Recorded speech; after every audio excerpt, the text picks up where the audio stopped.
Lihat tangan-tangan yang diberkati Tuhan Yesus bisa lambaikan tangan saudara. Kita kasih tepuk tangan dulu yang luar biasa bagi Tuhan kita. Sama-sama segera saudara dan saya yang bawa Alkitab, boleh angkat Alkitab saudara tinggi-tinggi. Saudara yang HP-nya ada di Alkitab, jangan malu-malu. Angkat HP saudara tinggi-tinggi. Ayo saudara semuanya angkat Alkitab saudara, angkat HP saudara. Saya jangan berbuat kalau saya tidak angkat saudara. Haleluya. Sama-sama ikuti doa saya dalam nama Tuhan Yesus Kristus. Aku percaya Alkitabku ini adalah firman Allah yang hidup. Aku adalah sama seperti yang difirmankannya. Aku adalah sama seperti yang dijanjikannya. Aku yang terima firman Tuhan, hidupku tidak akan sama lagi. Yang percaya kita katakan amin. Saudara-saudara, sebelum saya mulai foto saya bisa tengok kiri kanan saudara. Kalau ada mereka yang tidak pakai masker, bilang sama mereka, masker kamu harus dipakai saudara ya. Karena kita adalah anak-anak Tuhan yang taat akan aturan. Katakan amin saudara. Haleluya. Keluarkan pulpen saudara, keluarkan catatan saudara. Kita akan sama-sama belajar lebih dalam lagi.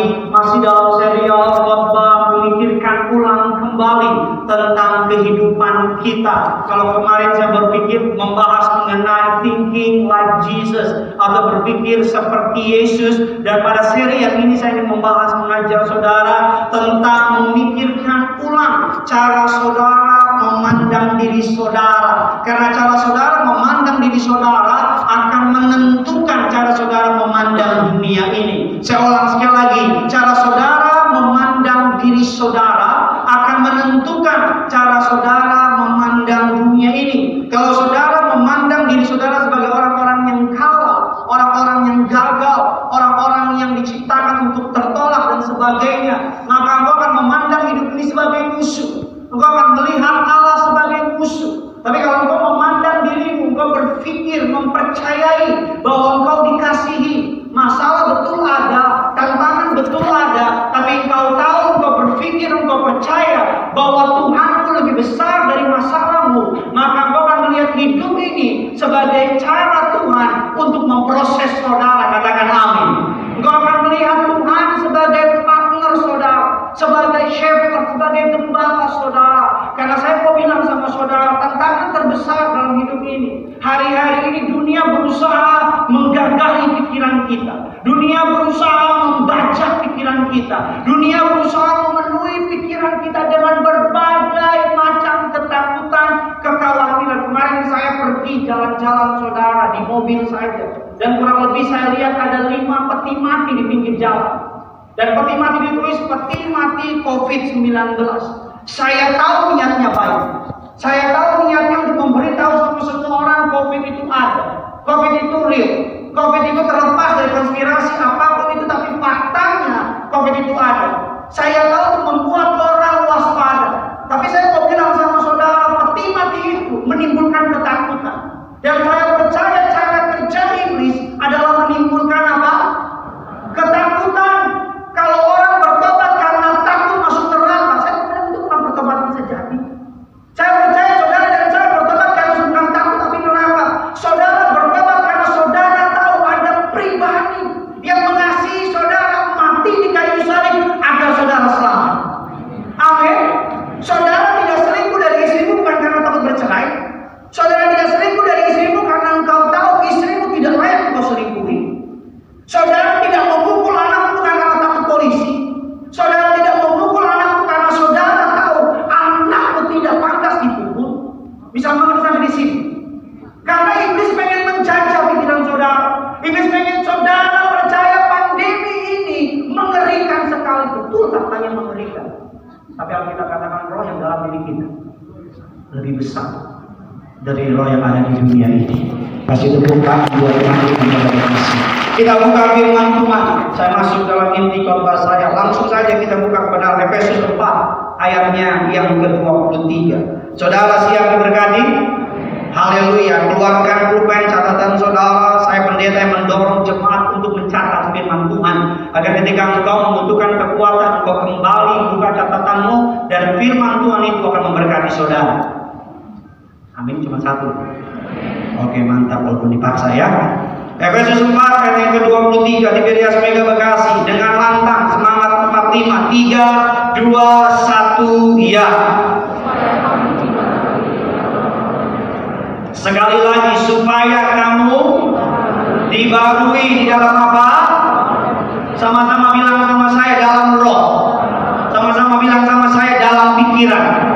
Kalau saudara baca ayat ini, latar belakangnya Paulus sedang berkata kepada umat di Efesus bahwa supaya mereka bukan hanya roh mereka yang diperbarui, tapi pikiran mereka diperbarui. Hari-hari ini kita katakan dalam Roma 12 ayat yang kedua mengatakan demikian. Ini ayat berikutnya dikatakan, sama-sama kita baca. 3, 2, 1, ya. Janganlah kamu menjadi apa? Serupa dengan dunia ini, tetapi apa? Berubahlah oleh pembaruan budimu dengan landang, sehingga manakah yang baik dan yang Alkitab memberi kita amanat, memberi kita perintah supaya saudara bisa memperbarui pikiranmu, memperbarui rohmu. Ada berkata demikian dalam Roma 12, janganlah kamu menjadi apa? Serupa dengan dunia ini. Bahasa asli menggunakan kata pattern of the world, sudut pandang dunia. Saya tulis bahasa asli kurang lebih ada 5 ketika bicara mengenai serupa dengan dunia atau pattern of the world. Ketika bicara mengenai dunia ini adalah the spirit of this age, roh yang sedang bekerja di zaman akhir ini. Bukan roh kudus yang saya maksud, roh yang sedang memisahkan rumah tangga, roh yang sedang menyebarkan ketakutan, roh yang sedang menyebarkan kepanikan. Bukankah hari-hari saudara melihat berita hampir kabar buruk semuanya? Bukankah saudara kalau menonton TV hampir kabar menakutkan semuanya? Bukankah hari-hari ini kabar baik susah didapat? Bukankah hari-hari ini kabar sukacita susah didapat? Bukankah hari-hari ini ada banyak orang cenderung putus asa? Tidak sedikit mereka berpikir untuk bunuh diri.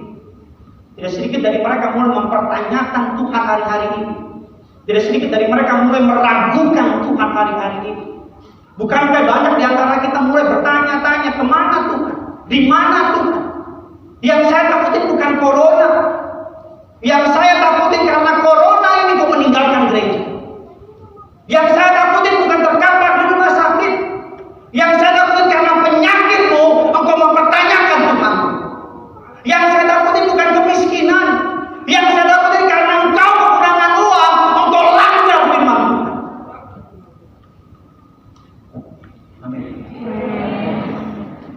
Saya lihat lebih ramai hari ini. Banyak orang Jakarta datang hari ini. So, tengok kiri kanan Jakarta. Bilang sama dia, welcome to Bekasi. Bekasi aja sombong.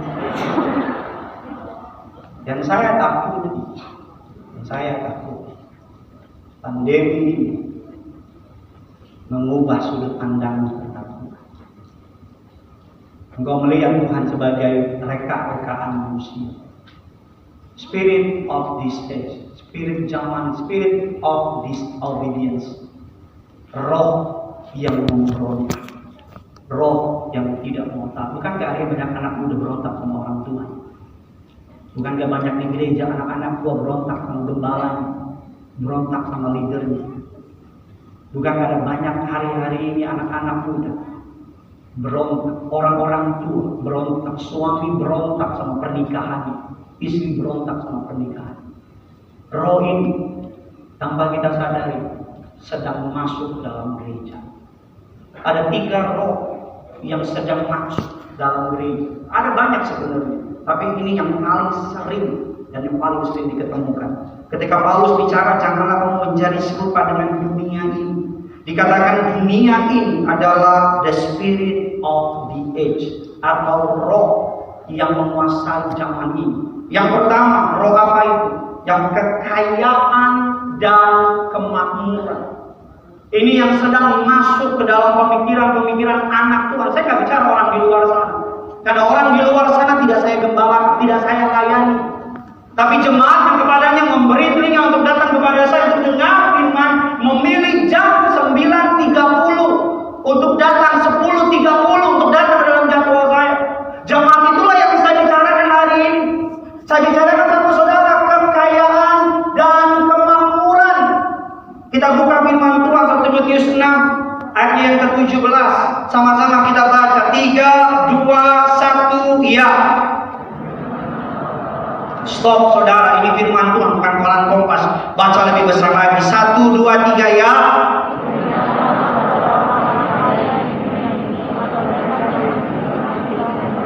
Jangan berharap pada sesuatu yang seperti kekayaan, melainkan yang dalam kekayaannya apa?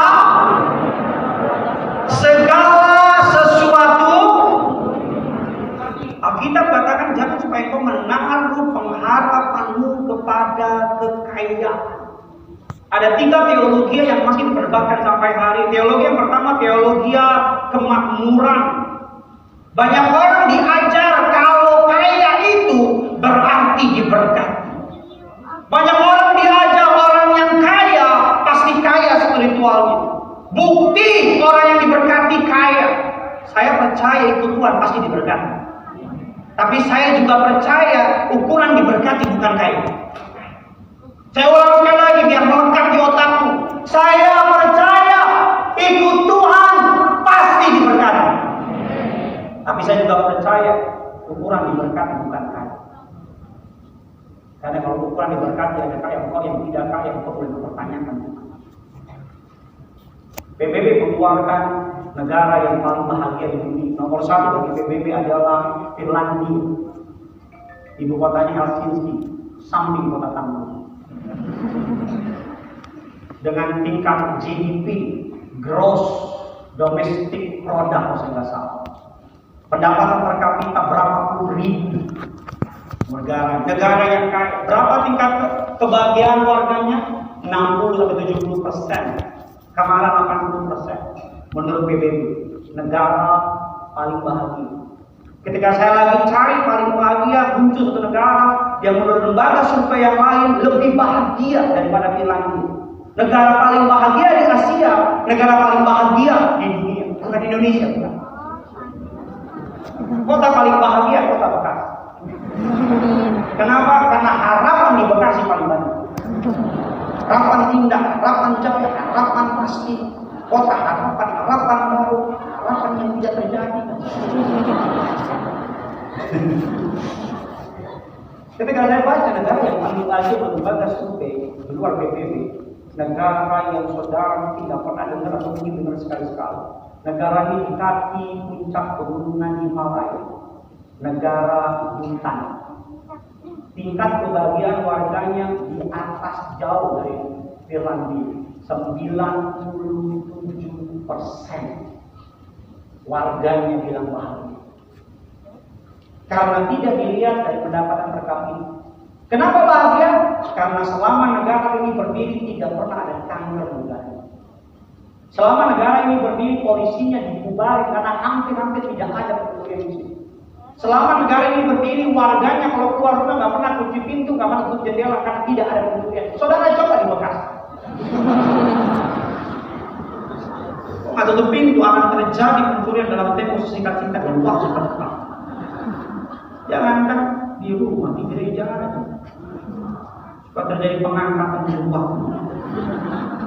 Negara ini salah satu negara yang vegetarian, nggak pernah bunuh binatang karena mereka percaya binatang punya nyawa. Kalau ada daging di negara itu pasti impor. Negara ini negara yang mengedepankan kesederhanaan. Penduduknya bahagia, usia penduduknya rata-rata 90 tahun sampai 100 tahun, panjang umur, long live the king. Panjang umur. Kalau ukurannya kekayaan, bukan. Ada banyak orang karena pengen kaya tinggal di Yesus. Ada banyak orang karena pengen naik jabatan tinggal di Yesus. Bukankah pandemi ini menunjukkan aslinya kita? Bukankah ketika kantong kita kering menunjukkan siapa kita sebenarnya? Bukankah ketika kita sedang digencet masalah keluar aslinya?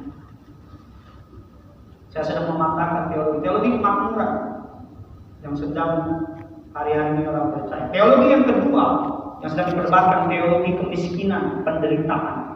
Semakin menderita, semakin dipakai Tuhan. Ya kan pokoknya, amin, jadilah sesuai iman. Saya tidak punya iman itu, saudara itu. Kalau ada iman, saya berdoa digenapi jadi itu. Teologi kemakmuran, teologi kemiskinan, penderitaan, teologi yang Tiberias anut, teologi Alkitabiah. Apa itu? Semua yang kita punya, Tuhan ownernya, kita manajer. Dia bos, kita manajer. Perusahaan kita, dia ownernya. Rumah tangga kita, dia ownernya. Anak-anak kita, dia ownernya. Kesehatan kita, dia ownernya. Pelayanan kita, dia ownernya. Gebetanmu,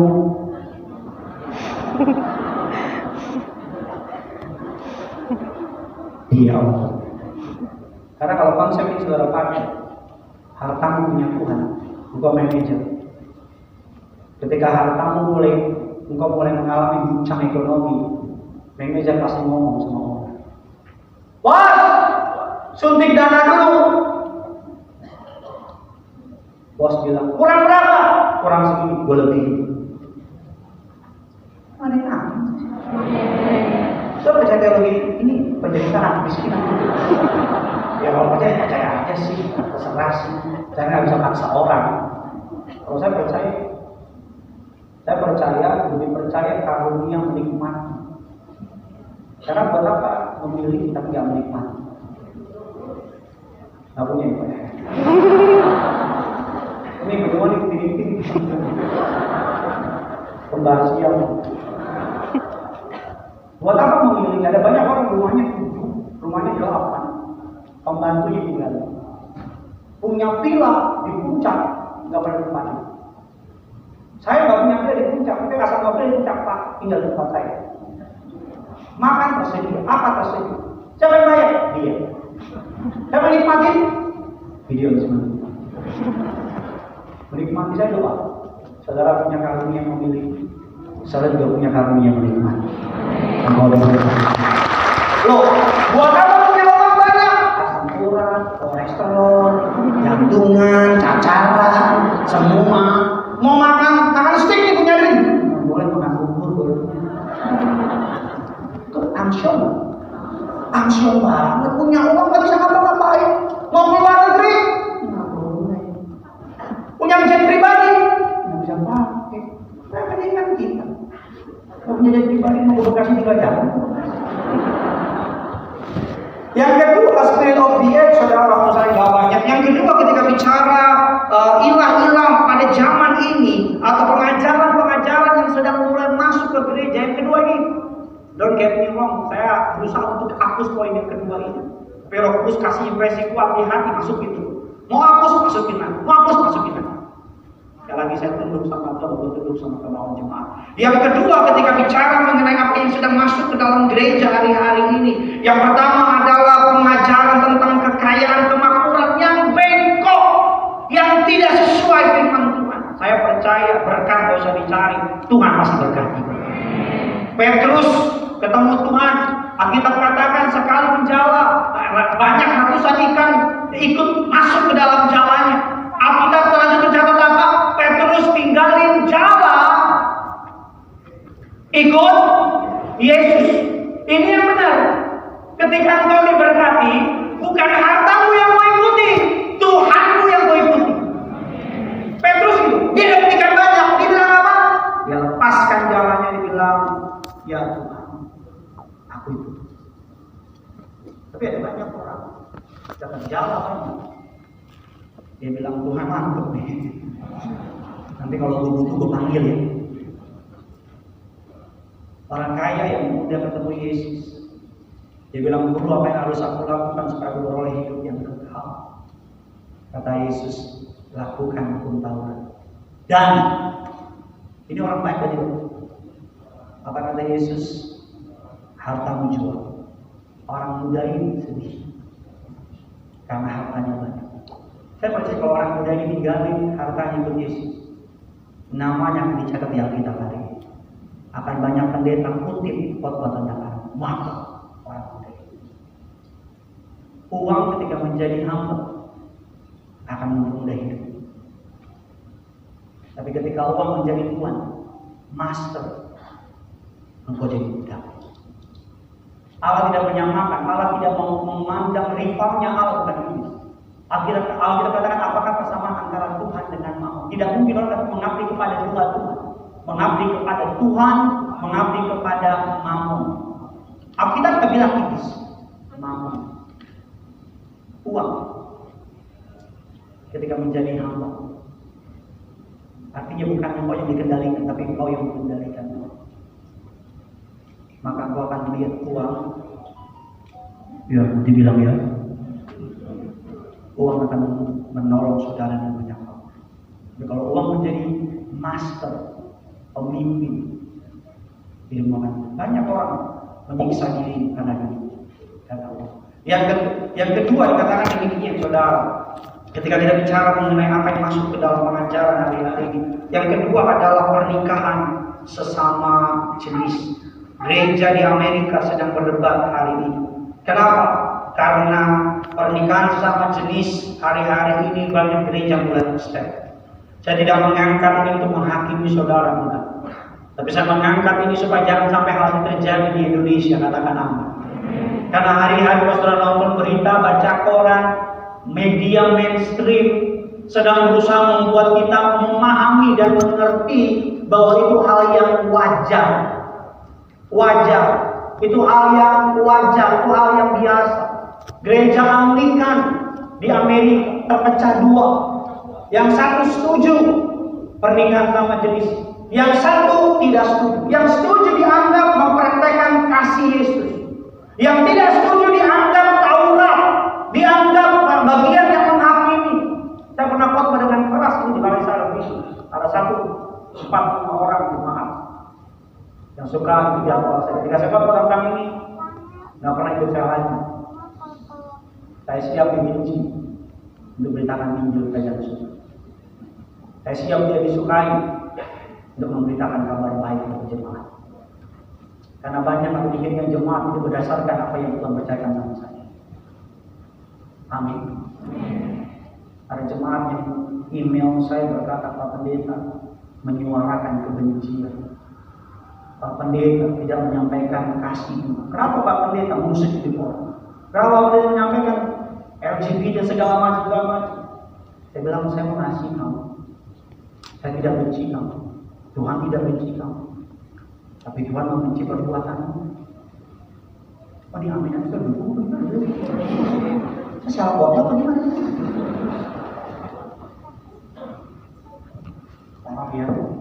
Maaf ya.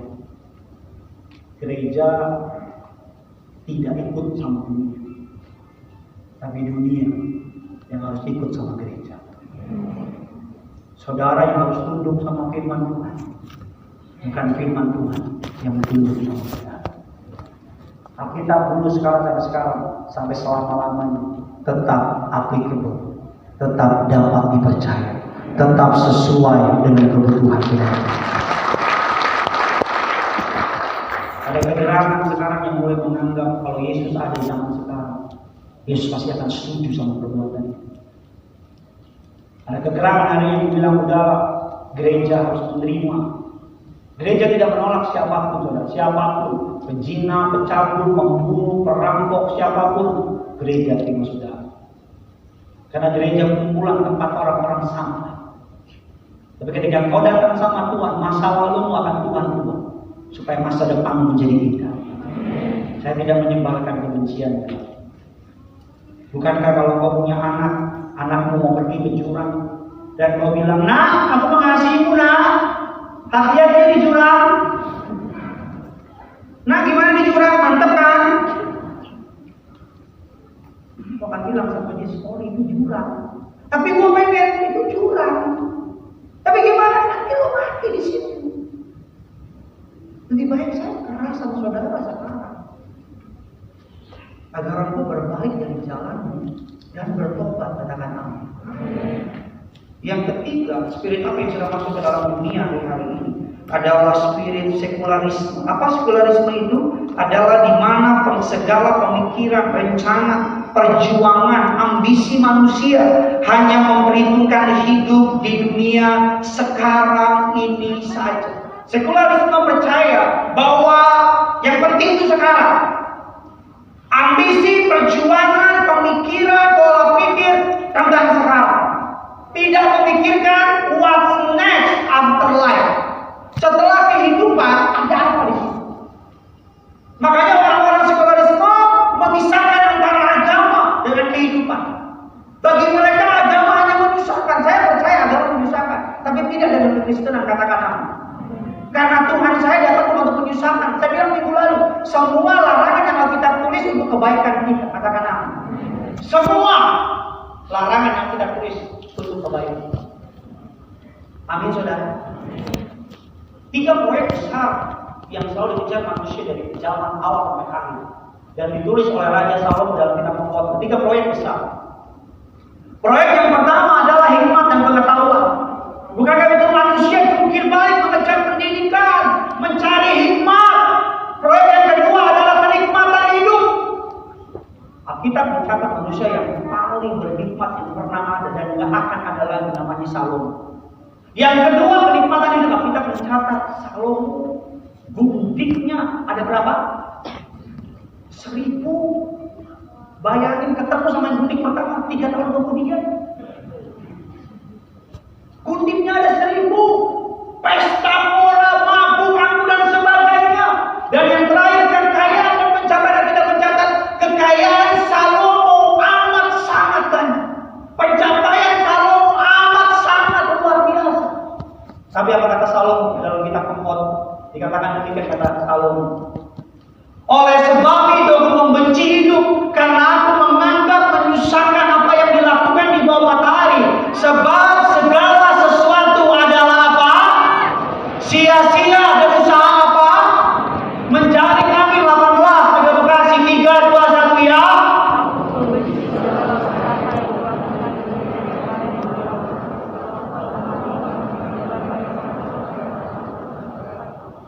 Raja Salomo menulis dalam kitab Pengkhotbah, dia berkata, kekayaan semua sia-sia.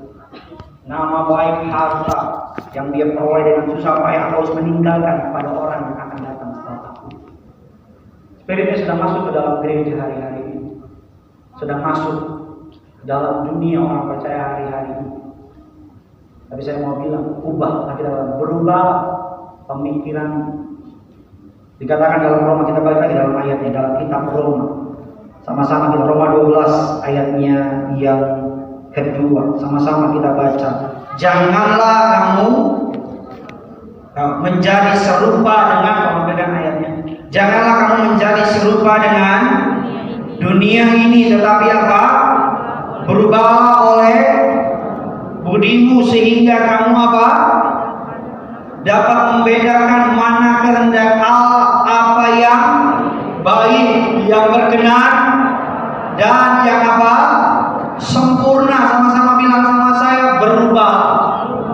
Berubah bicara, saudara, ketika bicara dalam bahasa aslinya. Ketika kita bicara, janganlah kamu menjadi serupa dengan dunia ini. Dikatakan do not conform. Saudara jangan ngikuti. Conform itu berubah di dunia, di luar. Saudara ngikuti apa yang di luar. Tapi Tuhan bilang berubahlah. Bahasa aslinya saudara dalam bahasa Indonesia transform. Kalau conform itu dari luar, ngubah ke dalam. Tapi kalau transform itu yang di dalam, ngubah yang di luar. Maka selalu saya bilang, gak pernah tidak penting apa yang terjadi sama saudara. Apa yang dari luar gak penting. Karena yang menentukan bukan apa yang dari luar, tapi apa yang dari dalam. Ini perbedaan antara positive thinking dengan biblical thinking. Positive thinking itu bukan kekristenan, Pak. Kalau positive thinking itu mengubah yang di luar untuk masuk ke dalam. Tapi kalau biblical thinking, kalau iman, kalau faith, mengubah yang di dalam untuk ke. Kalau positive thinking di kelas-kelas motivator katakan saya bisa. Saya bisa 2000 kali. Saya bisa. Saya coba, saya pusing 2000 kali. Saya jamin kau pulang pasti pusing. Kalau positive thinking, percaya sama dirinya. Tapi kalau biblical thinking, kalau positive thinking saya bisa, saya mampu, saya kuat, saya ini. Kalau biblical thinking, Tuhan bisa, Tuhan mampu, Tuhan sanggup, Tuhan tidak pernah terlambat, Tuhan pasti bekerja, Tuhan pasti tolong aku, Tuhan pasti bela aku. Jadi itu perbedaan berubah. Bagaimana cara berubah? 2 poin terakhir, saya masuk dalam titik khotbah saya. Dikatakan bagaimana cara saudara dan saya berubah dalam pemikiran saudara dan saya. Yang pertama, dikatakan bagaimana memperbarui pikiran kita. Ketika saya memperkatakan apa yang Tuhan katakan, maka saya mulai berpikir seperti cara Tuhan berpikir. Ketika saya mulai memperkatakan apa yang Tuhan katakan tentang saya, tentang hubungan saya, tentang ekonomi saya, tentang anak saya, tentang kesehatan saya, maka saya mulai berpikir seperti siapa? Seperti Tuhan. Ketika saudara memperkatakan apa yang dunia katakan, maka saudara akan berpikir seperti siapa? Seperti dunia. Suatu hari saya melihat ada kumpulan gajah yang gede, yang kakinya diikat oleh tali, tapi di ujung talinya tidak diikat kepada aku. Tapi menarik, gajahnya nggak kemana-mana. Gajah tetap di situ.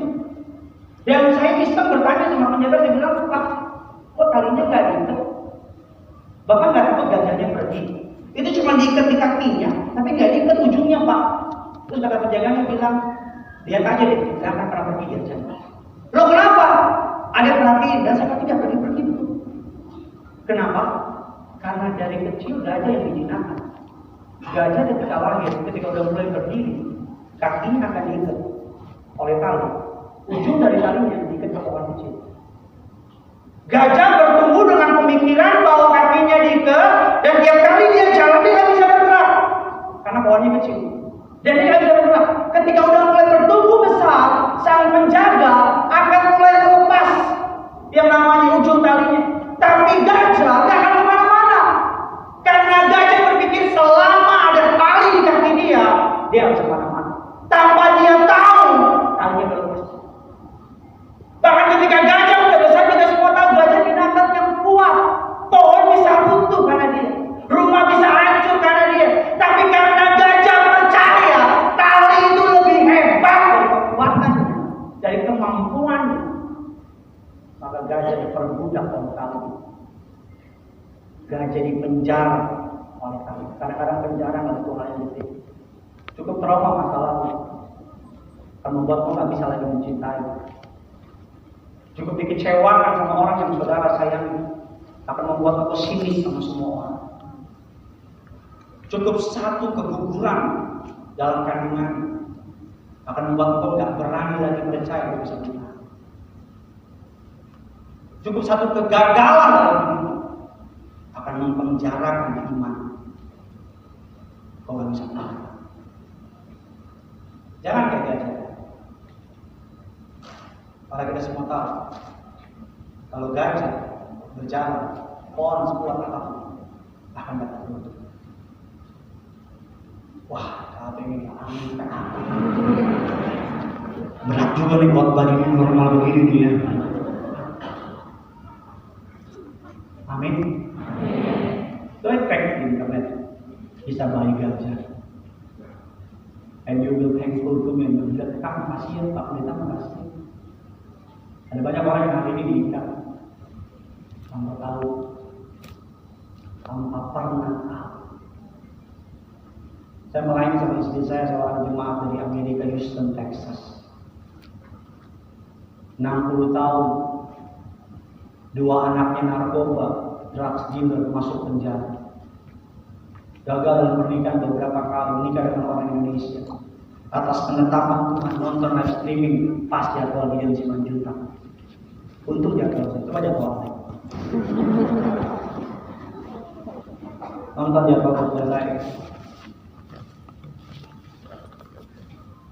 Istrinya bilang, dari dulu John mau bertobat Pak, terima Yesus. Tapi tiap kali menerima Yesus diintimidasi akan masa lalu, membuat dia gak berani. Istrinya telepon bilang sama istri saya, boleh gak konseling pendeta? Saya bilang boleh, tapi bisa gak dalam bahasa Inggris? Oh yes, with a little I can. Maybe I don't know, yes. I love you, I miss you.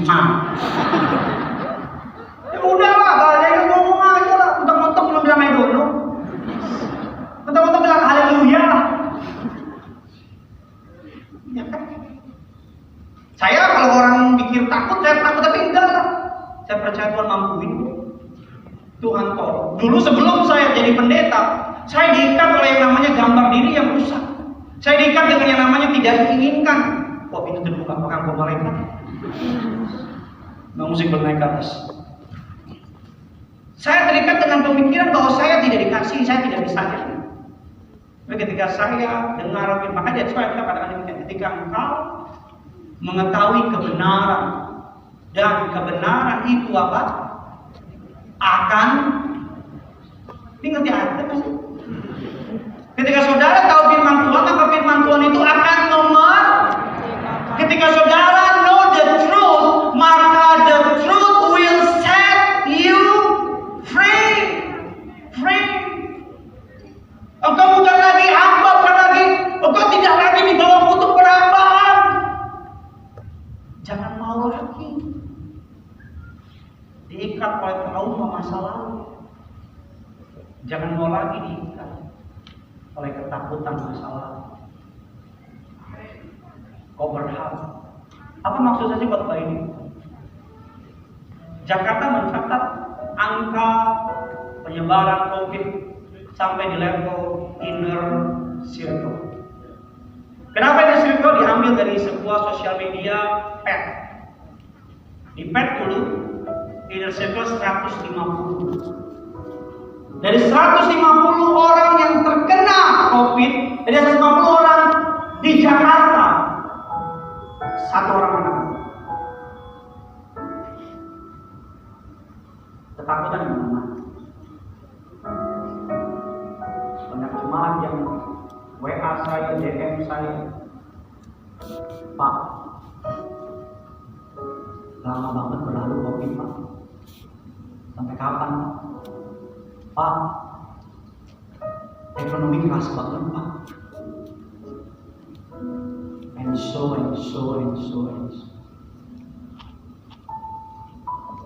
Saya selalu bilang, kuasai pikiran, isi dengan firman. Kenapa saya tiap kali khotbah Tuhan ingetin saya lagi untuk angkat Alkitab? Kenapa? Karena ini kekuatan kita orang percaya. Karena inilah perisai kita. Amin. Ketika engkau takut, engkau berkata, I can do all things. Aku dapat melakukan apa saja di dalam Kristus yang memberi kekuatan kepadaku. Ketika engkau dalam kekurangan, engkau dapat berkata, Allahku akan memenuhi segala keperluanku menurut kekayaan dan kemuliaannya. Ketika engkau menghadapi musuh yang besar, engkau berkata, roh yang dalam diriku lebih besar dari roh yang ada di dunia ini. Ketika saudara diperhadapkan mengenai doa permintaan, engkau berkata, aku tahu bahwa ia sanggup menjawab melebihi dari apa Tuhan. Ketika orang-orang menghancurkan ekonomi, kau berkata, aku generasi minyak dan anggur. Yang ada minyak, yang ada anggur, tidak akan dirusakkan. Baca Alkitab, renungkan Alkitab. Takut, buka Alkitab, baca. Khawatir, buka Alkitab. Kuasai pikiran dengan diri, bahkan kuasai perbuatan. Saya tuh teman itu. Dari zaman dulu sampai sekarang masa suka tetap ada. Itu masa suka tetap ada, kan?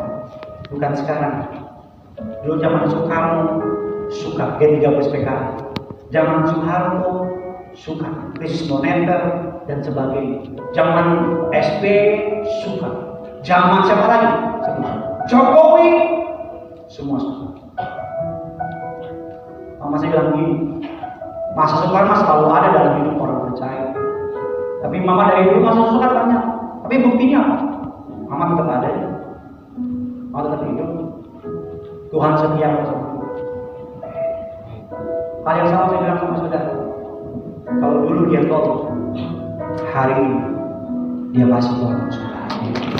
Sudah kalau kita sama-sama berdiri sendiri pada dalam bersama. Kalau tangan kiri tidak, angkat tangan kanan.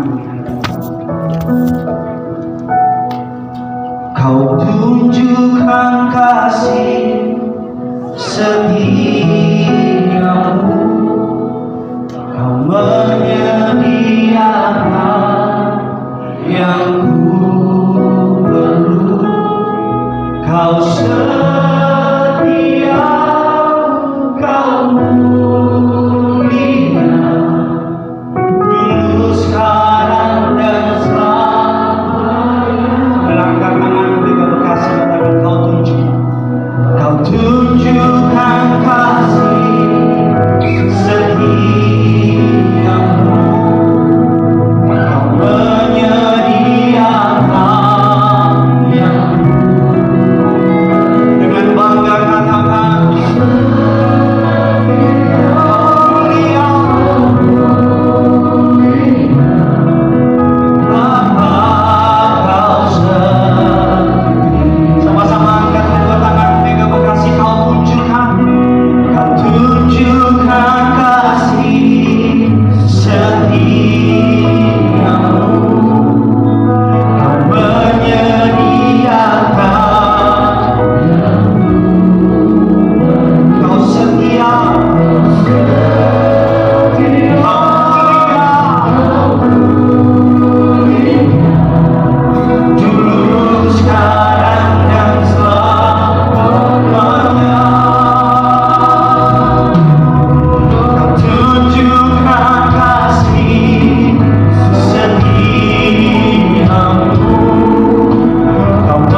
bersyukur kami boleh diberkati diajar oleh kebenaran firman Tuhan. Kami doa biar hanya kebenaran firman Tuhan yang sungguh kami rindukan. Karena kami percaya bahwa firman Tuhan hidup kami dapat diubahkan. Melalui firman Tuhan kami dapat terima mujizat, kesembuhan, kemenangan Tuhan telah sediakan buat kami. Kami ucap berkat Tuhan bagi hamba-Mu yang telah sampaikan firman Tuhan. Tuhan berkati kurang bisa hamba-Mu pendeta Gideon Simanjuntak, diberkati bersama dengan istri, bersama dengan putra, bersama dengan keluarga besar, bersama dengan tim dalam pelayanannya. Dimanapun hamba-Mu melangkah melayani, nama Tuhan dipermuliakan, dijauhkan dari segala yang jahat. Kami doa agar firman Tuhan yang telah disampaikan dapat bertumbuh berbuah sehingga melalui kehidupan setiap kami hanya nama Tuhan Yesus yang ditinggikan. Kami bersyukur Tuhan sebelum kami terima yang terbaik, sebelum kami masuk dalam sakrament perjamuan kudus. Kami percaya Tuhan di dalam sakrament perjamuan kudus yang benar ada kuasa, ada kesembuhan mujizat buat setiap kami. Kami bawa persembahan kami Tuhan, kami bawa persembahan bukan karena kuat gagah hebatnya kami, tapi karena bukti penyertaan Tuhan sungguh nyata sempurna sampai hari ini. Maka Tuhan berkati setiap yang kami kerjakan, kami lakukan saat sungguh-sungguh kami menangkan Tuhan, Engkau yang menjadi pembela buat kehidupan kami Tuhan. Ini doa kami, persembahan kami dengan ucapan syukur hanya di dalam nama Tuhan Yesus Kristus yang percaya bersama-sama kita